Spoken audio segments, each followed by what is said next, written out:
السلام عليكم ورحمة الله وبركاته. أعوذ بالله من الشيطان الرجيم. بسم الله الرحمن الرحيم. الحمد لله رب العالمين والصلاة والسلام على خاتم النبيين وعلى آله وصحبه أجمعين أما بعد.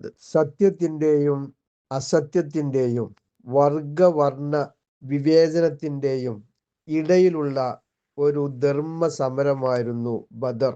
ഏക ഇലാഹെന്ന അള്ളാഹുവിലുള്ള വിശ്വാസം നിലനിർത്തുന്നതിന് വേണ്ടിയുള്ള ഇസ്ലാമിൻ്റെ ഒന്നാം സ്വാതന്ത്ര്യ യുദ്ധമാണ് ബദർ എന്ന് പറയാം.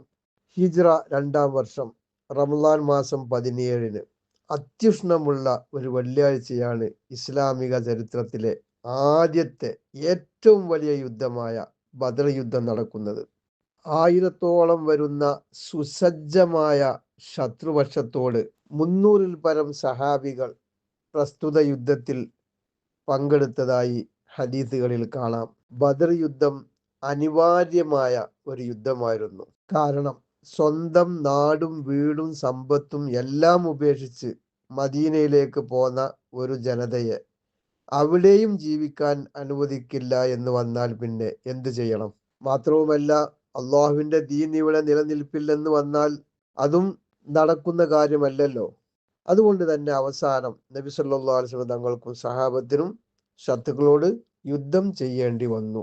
ബദരീങ്ങൾ ആദരിക്കപ്പെട്ടതുപോലെ തന്നെ അവരുടെ നാമങ്ങളും ആദരിക്കപ്പെട്ടതാണ്. അവരുടെ നാമങ്ങൾ എഴുതി വെക്കുക, പാരായണം ചെയ്യുക എന്നതെല്ലാം വലിയ പുണ്യമുള്ള ഒരു അമലാണ്.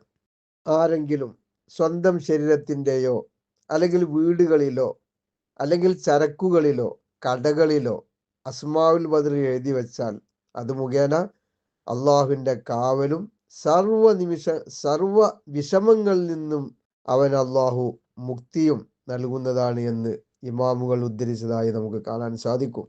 മദീനയിലെ ഒരു വീട്ടിൽ ചില പെൺകുട്ടികൾ ബദറിൽ ഷഹീദായ ശുഹദാക്കളുടെ പേരുകൾ പറഞ്ഞ് ബദർ പാട്ട് പാടിക്കൊണ്ടിരിക്കുമ്പോഴായിരുന്നു നബി സല്ലല്ലാഹു അലൈഹി വസല്ലം തങ്ങൾ അവിടേക്ക് കടന്നു വന്നത്.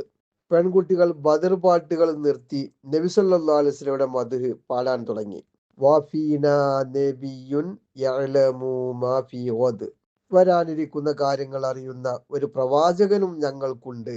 നബി സല്ലല്ലാഹു അലൈഹി വസല്ലം തങ്ങൾ പറഞ്ഞു, ഇത് നിർത്തി ബദരീങ്ങളുടെ പാട്ട് തന്നെ പാടുക. മാഷാ അല്ലാഹ്. ബദർ മൗലിദിന് ഒരു പ്രോത്സാഹനം കൂടിയാണ് ഇത് എന്ന് നമുക്ക് മനസ്സിലാക്കാം.